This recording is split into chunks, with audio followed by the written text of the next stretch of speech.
Perkenalkan, nama saya Roy Pranata Sembiring dengan NIM 253091529, mahasiswa PPG dalam jabatan batch 3 tahun 2025 LPTK Sekolah Tinggi Pastoral Kata Ketik Santo Fransiskus Semarang. Bertugas di SMA Negeri 1 Siantar sebagai guru mata pelajaran Pendidikan Agama Katolik dan Budi Pekerti. Pada kesempatan hari ini, Jumat 10 Oktober, melaksanakan ujian kinerja secara luring di SMA Negeri 1 Siantar dengan materi mengupayakan perdamaian dan persatuan bangsa kelas 12 SMA dengan model pembelajaran PBL. Selamat mengikuti, Tuhan Yesus memberkati. Selamat pagi untuk kita semua. Bagaimana kabarnya? Ya, semoga kalian dapat mengikuti pembelajaran pada hari ini penuh dengan semangat dan luar biasa. Ya, sehat semuanya? Ya. Sebelum itu, Bapak akan mencek kehadiran kalian terlebih dahulu ya. Anggi? Anesar? Yosafat? Baiklah. Untuk memulai pembelajaran kita pada hari ini, supaya kita semangat dan rasa nasionalis kita tinggi, kita menyanyikan dulu lagu nasional dan lagu rohani dan dilanjutkan doa. Silakan yang memimpin, yang bersedia memimpin dua orang, silakan maju ke depan.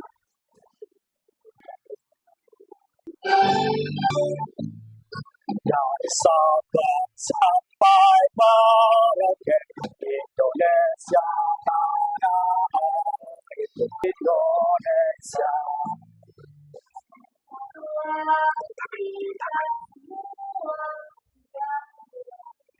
Bersatulah kita semua dalam keluargaan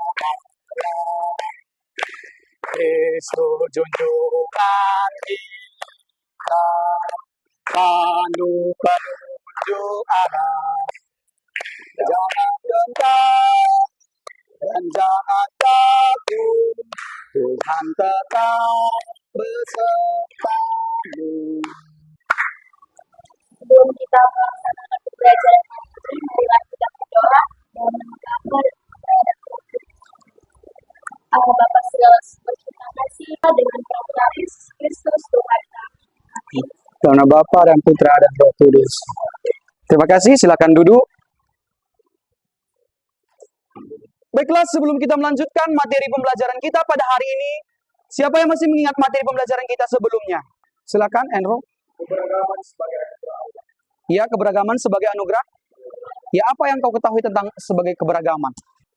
Maksudnya Pak, keberagaman. Kita kan dapat mengetahui bahwa keberagaman itu berarti beragam. Berarti tidak hanya satu saja. Sama kayak wilayah kita Indonesia kan Pak, beragam. Berarti seperti Bhinneka Tunggal Ika Pak. Oke, kita lanjutkan ya. Materi pembelajaran kita pada hari ini adalah mengupayakan perdamaian dan persatuan bangsa. Ya.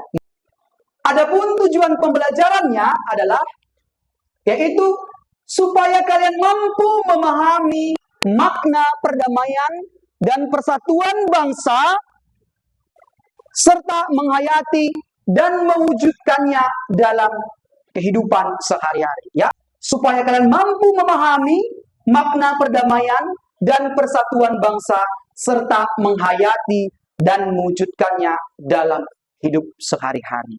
Ya. Jadi, adapun garis besar kegiatan pembelajaran kita, garis besar yang pertama adalah kita akan mempelajari bagaimana konsep dan pentingnya perdamaian dan persatuan dalam hidup masyarakat. Yang kedua adalah kisah inspiratif tentang pengampunan dan perdamaian. Dalam ini kita akan membahas studi kasus atau kasus suatu masalah mengenai cerita Paus Yohanes, Paulus kedua, dan Mehmet Ali Akca. Dan selanjutnya adalah kita akan membahas bagaimana itu ajaran gereja tentang pembawa damai dalam Matius 5 ayat 9, 21 sampai 25. Dan yang terakhir, kita akan membahas bagaimana ajaran gereja Katolik tentang perdamaian dan persatuan dalam Gaudium et Spes 78 dan dibandingkan dengan dari Fratelli tutti. Ya, itulah garis besar kegiatan pembelajaran kita pada hari ini. Oke, sebelum itu Bapak akan membagikan angket kepada kalian agar kalian menjawabnya ya.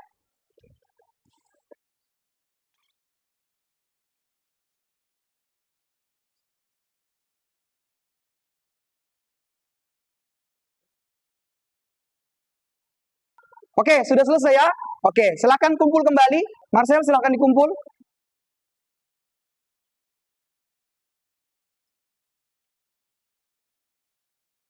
Baiklah, setelah kalian mengisi angket ini, ada beberapa pertanyaan pemantik yang kalian jawab untuk menambah pemahaman kalian atau mengukur pemahaman kalian mengenai pembelajaran kita pada hari ini. Ya.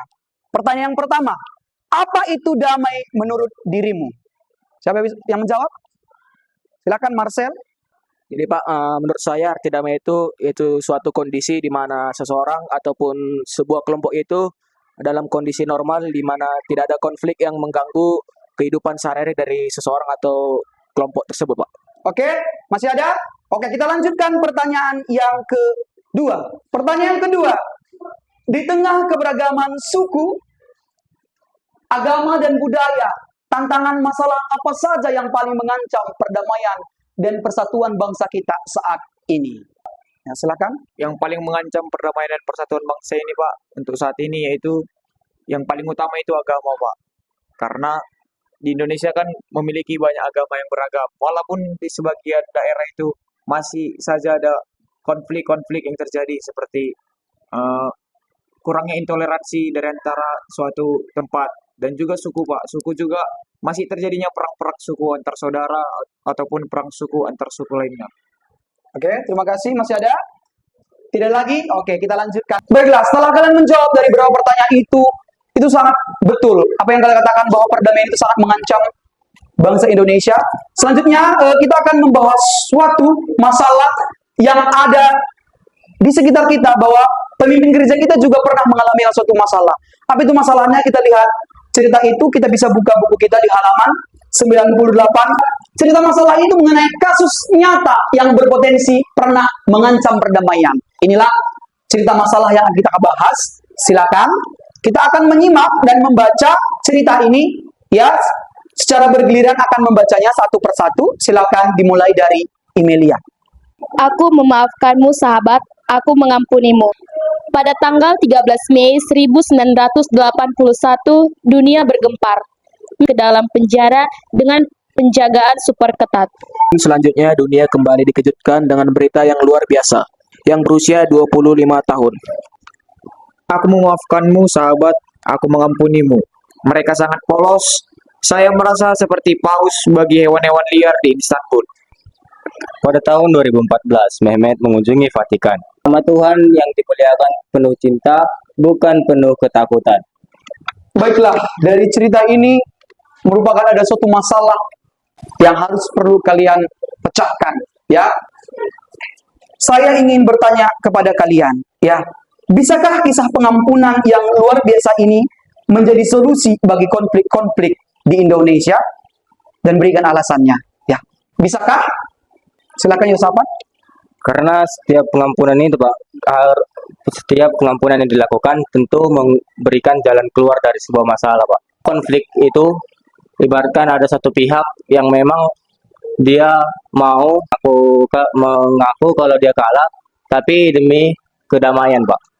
Pasti konflik akan terpecahkan, Pak. Oke, terima kasih. Selanjutnya Bapak akan membagi kalian menjadi 4 kelompok dalam memecahkan masalah mengenai cerita tersebut yang dapat mengancam perdamaian dan persatuan bangsa. Ya, sekarang ambil kelompoknya dan bisa pilih kelompoknya masing-masing, tetapi harus ada perempuan, ada laki-laki. Silakan mulai.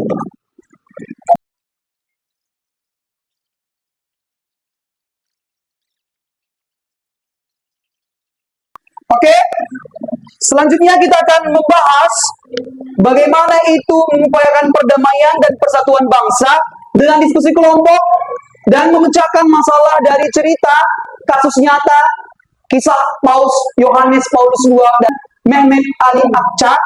Di sini kita akan memecahkan masalahnya itu sehingga kita dapat mengkaitkannya dalam kehidupan sehari-hari mengenai perdamaian dan persatuan bangsa.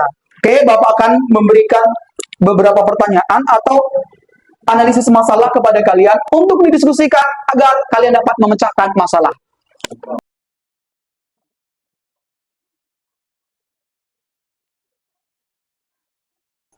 Sudah dapat semua? Kalian buat di kertas seperti biasa, di kertas 2 lembar untuk nanti di hasil laporannya dikasih sama saya. Sekalian juga kalian untuk mempresentasikan nanti ke depan. Setiap kelompok mempresentasikan hasilnya tersebut. Oke, Oke? Pak.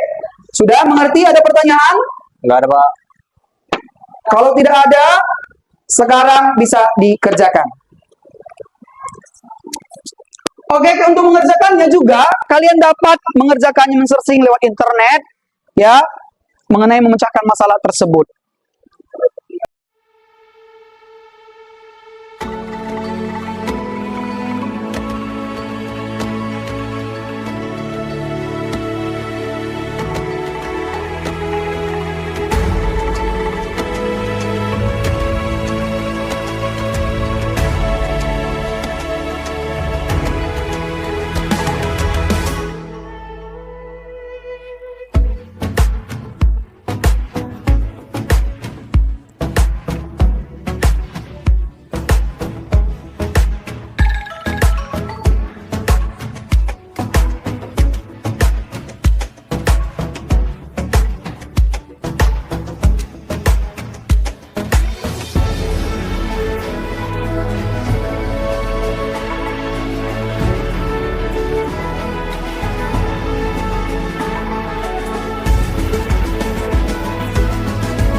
Sudah selesai semua diskusi kelompoknya? Sudah? Baiklah, kalian akan melaporkan hasil diskusi kelompok kalian dengan mempresentasikan hasil diskusi kalian mengenai permasalahan yang terjadi di cerita yang telah kita bahas dan telah kalian kaitkan dengan kitab suci dan ajaran gereja. Ya, baiklah. Silakan. Kelompok 1 silakan mempresentasikan hasil diskusinya.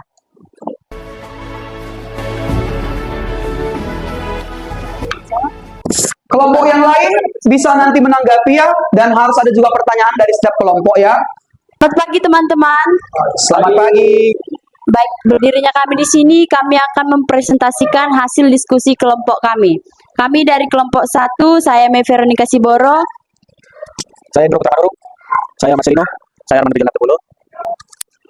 Nah, di sini kami akan menjawab beberapa soal mengenai identifikasi masalah dan analisis kisah inspiratif. Soal yang pertama akan dijawab oleh teman saya. Adapun konflik utama yang pertama yaitu aksi terorisme atau upaya pembunuhan terhadap pemimpin agama global. Dan juga solusi yang kami dapatkan itu yang pertama itu solusinya adalah aksi counter naratif atau narasi tandingan yang dilakukan Paus, yaitu mengubah permusuhan menjadi suatu persahabatan dan persaudaraan. Dan yang kedua itu, dan kami akan mengaitkannya dengan kasih Kristus, yang dimana Paus melihat Akca bukan hanya sebagai penjahat, tetapi sebagai manusia yang perlu diselamatkan dan didamaikan. Lalu pada pertanyaan ketiga pada bagian identifikasi masalah.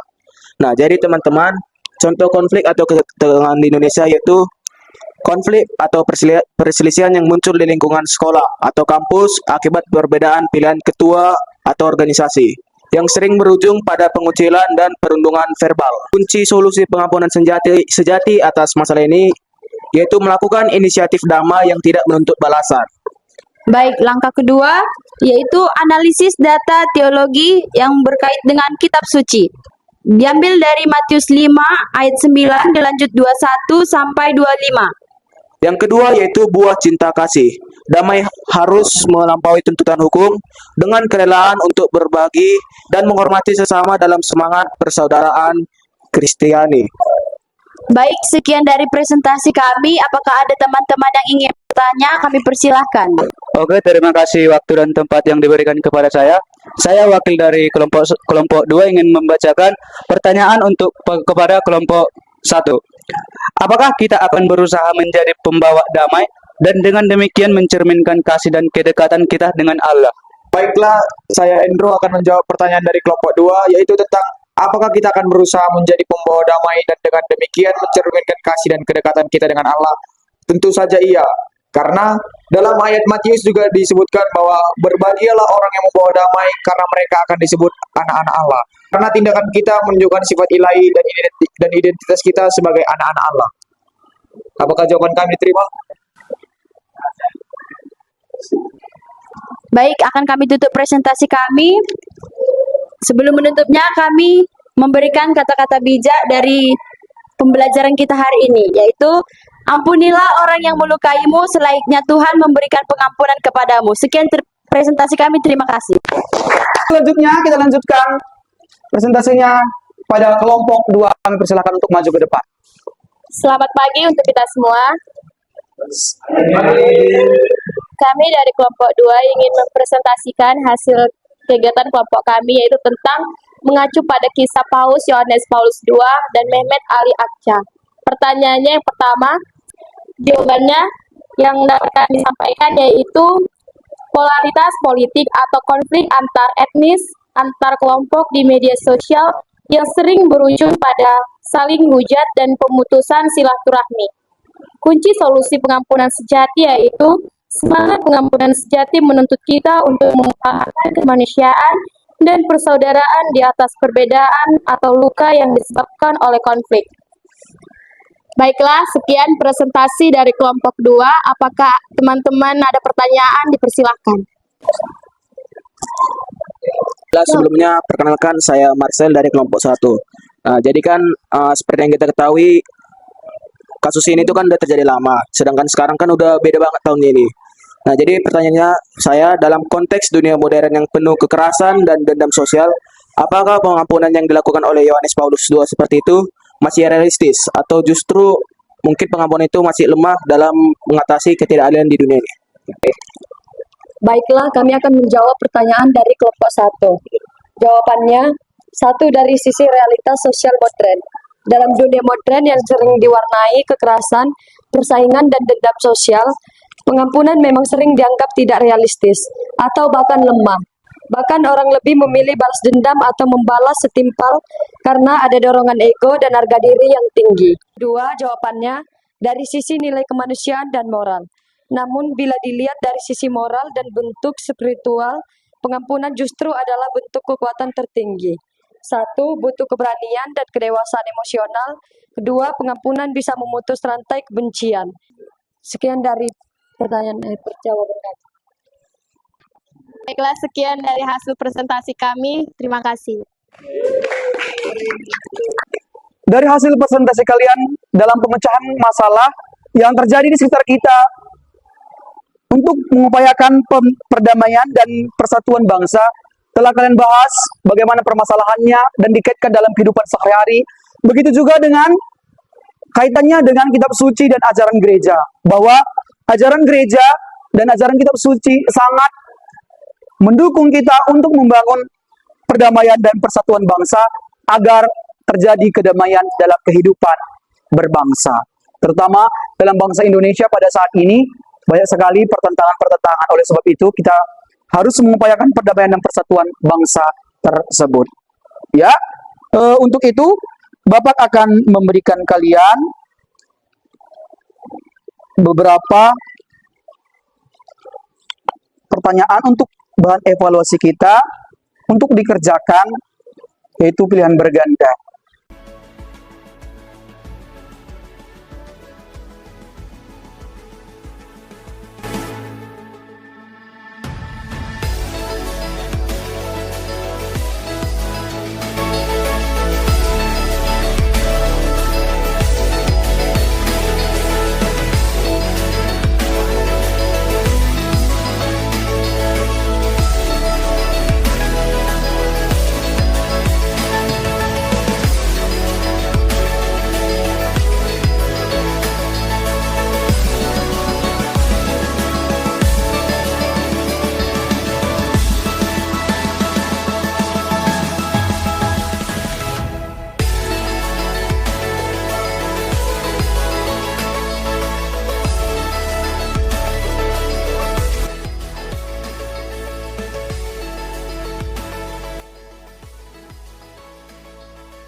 Sudah selesai? Oke, silakan setiap kelompok mengumpulkan hasil evaluasinya dan hasil tes sumatifnya.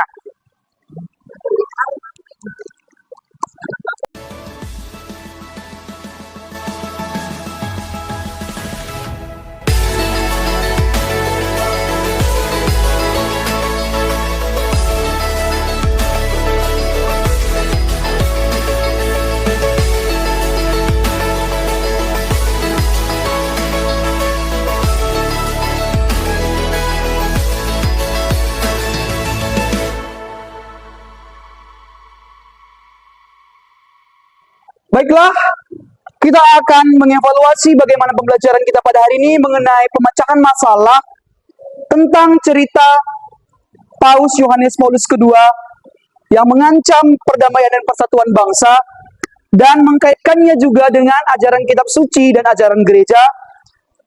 Dan materi pembelajaran kita mengenai mengupayakan perdamaian dan persatuan bangsa. Apa yang dapat kita simpulkan pada saat ini? Silakan siapa yang memberi pendapat mengenai materi pembelajaran kita mengenai perdamaian dan persatuan bangsa. Silakan, Marcel, ada? Menurut saya Pak, kesimpulannya itu yaitu kita perlu menanamkan sikap damai dan pengakuan di dunia kita ini sehari-hari. Di mana kita tahu damai di dunia ini yang lahir dari cinta kasih terhadap sesama merupakan cermin dan buah damai yang berasal dari Allah Bapa. Karena Yesus Kristus ini sudah rela lah dia mengorbankan dirinya untuk menghasilkan kedamaian bagi dunia ini dan juga memberi pengampunan bagi semua manusia untuk menebus dosa-dosa manusia. Di mana kita tahu sebenarnya kita rasa tindakan manusia ini sepertinya keterlaluan. Nah, tapi Yesus rela mengorbankan diri untuk mengampuni. Sekian Pak, menurut saya. Oke, jadi dapat kita simpulkan dari ketiga pembahasan kita dari masalah perdamaian dan persatuan itu dalam kisah Paus Yohanes Paulus II dapat dikatakan bahwa perdamaian sejati ini berakar pada cinta dan pengampunan. Ya, pengampunan bagaimana? Pengampunan adalah tindakan radikal yang memutus rantai kebencian dan menciptakan persaudaraan sejati. Ya, agar terjadi pengampunan itu kita harus memutus rantai kebencian sehingga terjadi perdamaian. Ya, selanjutnya dalam ajaran Yesus dalam kitab suci dapat dikatakan disimpulkan bahwa Yesus menekankan perdamaian yang dimulai dari hati. Ya, yang dimaksud di sini bahwa ia menyebut membawa damai sebagai anak-anak Allah. Perdamaian itu adalah anugerah Allah sekaligus tugas manusia. Ya, jadi perdamaian itu harus berada dalam hati kita. Ketika kita sudah damai dalam hati kita, maka akan terjadi kedamaian. Dan berdasarkan ajaran gereja, ya, dalam Gaudium et Spes 78 dikatakan bahwa damai adalah hasil karya keadilan dan buah cinta kasih. Jadi dapat dikatakan bahwa damai tidak terwujud dari keseimbangan kekuatan atau kekuasaan. Tetapi damai itu harus dibangun secara perlahan-lahan dan harus mengendalikan hawa nafsu. Ya, kewaspadaan, penguasaan, dan terpenting adalah kerelaan untuk saling berbagi. Ya, jadi dengan demikian kita dapat mengusahakan perdamaian dan persatuan bangsa dalam kehidupan kita sehari-hari, sehingga rasa aman dan damai itu terjalin dalam kehidupan berbangsa dan bernegara. Baiklah, sekarang kembali ke tempat duduknya semula.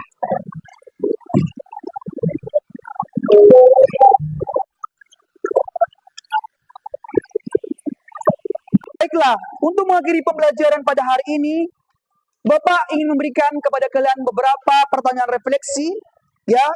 Kalian bisa jawab di dalam hati kalian atau dalam pikiran kalian, ya. Pertanyaan yang pertama, apakah kamu sudah memahami secara mendalam bahwa perdamaian sejati itu harus didasarkan pada keadilan dan kasih? Pertanyaan yang kedua, saat terjadi perselisihan kecil, apakah kamu memilih untuk segera melakukan pertobatan dengan cara mengampuni atau memaafkan tanpa menunda? Yang ketiga, apakah kamu telah merencanakan atau melakukan satu tindakan konkret minggu ini, meskipun kecil, untuk membangun persaudaraan dengan teman yang berbeda suku, agama, atau budaya? Pertanyaan yang keempat, apakah kamu sudah cukup berani dan aktif berbicara, bertindak komunikasi dan kolaborasi untuk menolak ujaran kebencian atau informasi palsu atau hoax yang merusak persatuan di media sosial? Dan yang kelima, apakah kamu sungguh yakin bahwa peran saya sebagai individu Katolik memiliki kontribusi yang signifikan dan strategis dalam menjaga keutuhan bangsa Indonesia? Baiklah, demikian pertanyaan refleksi mengenai materi pembelajaran kita pada hari ini. Ya, apakah masih ada materi yang belum kalian ketahui? Sudah paham semua? Oke, kalau sudah paham semua, kita akan melanjutkan materi kita minggu depan. Ya, Bapak menyuruh kalian menulis ringkasan singkat dari materi dialog dan kerjasama antar umat beragama dan berkepercayaan untuk materi selanjutnya. Ya, jadi untuk mengakhiri kegiatan kita pada hari ini, kita bernyanyi terlebih dahulu dan ditutup dengan doa. Silakan yang memimpin doa, silakan maju ke depan. Semua berdiri, ayo. Dan bergerak.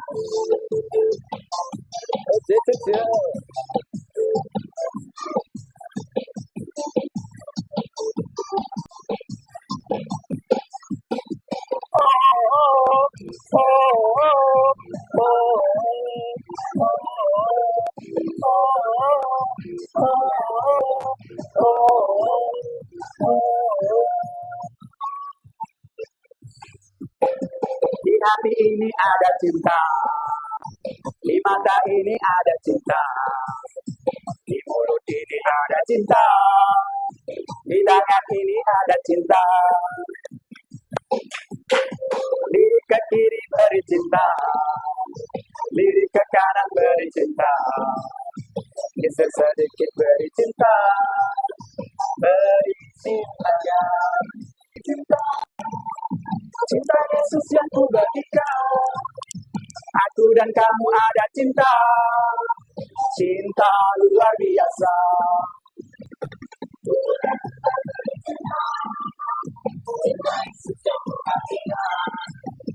Aku dan kamu ada cinta, cinta luar biasa. Baiklah, demikian materi pembelajaran pada hari ini. Kita akan menutup kegiatan materi pembelajaran pada hari ini dengan doa penutup.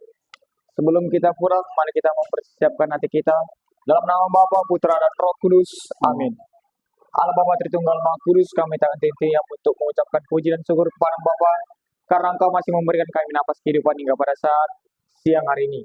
Tuhan, kami telah selesai melakukan segala aktivitas pembelajaran kami. Berkatilah kiranya apa yang telah kami pelajari tentang cinta, kasih, damai, persatuan, dan pengampunan antar sesama kami agar dapat kami terapkan dalam kehidupan kami sehari-hari.